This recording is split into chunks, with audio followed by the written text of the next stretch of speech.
Now get the latest on the war in Ukraine. Entering its second month with Russian forces stalled but still pummeling Ukraine's cities. And President Biden's aides scrambling to walk back his impromptu declaration that Vladimir Putin cannot remain in power. Terry Moran is tracking all from Lviv. Good morning, Terry. Good morning, George. The momentum in this war is shifting. Russian forces are stalled in many places. Ukrainian forces launching counterattacks. Both sides looking to secure territory as peace talks resume this week. This morning, Ukraine is pressing its counterattacks on several fronts, claiming new victories on the battlefield. These images released by Ukrainian authorities appear to show forces reclaiming the city of Trostianets near the Russian border. And government officials say more territory has been retaken near Sumy in the north, threatening Russia's overstretched supply lines. And 2 villages outside besieged Mariupol in the south were also said to have been retaken. But the brutal Russian assault continues. Russia struck targets in the western city of Lviv over the weekend, just 50 miles from the border with Poland.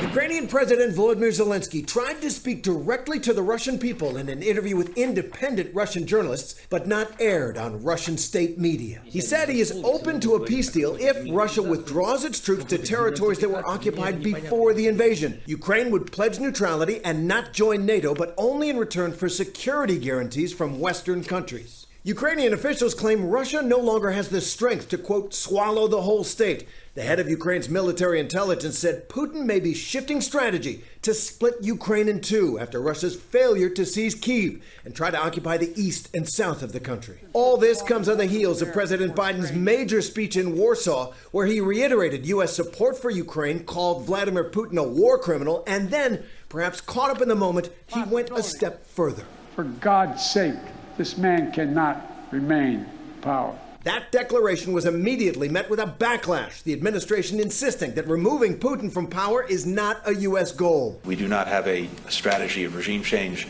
in Russia or anywhere else for that matter.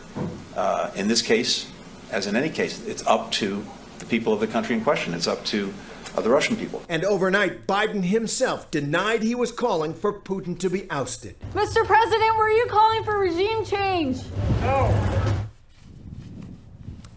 Ukrainian and Russian negotiators will meet face-to-face in Turkey for peace talks this week. That's a country that has worked hard to broker a peace deal, although all signs right now show that remains a long way off. Certainly seems okay, Terry. Thanks very much.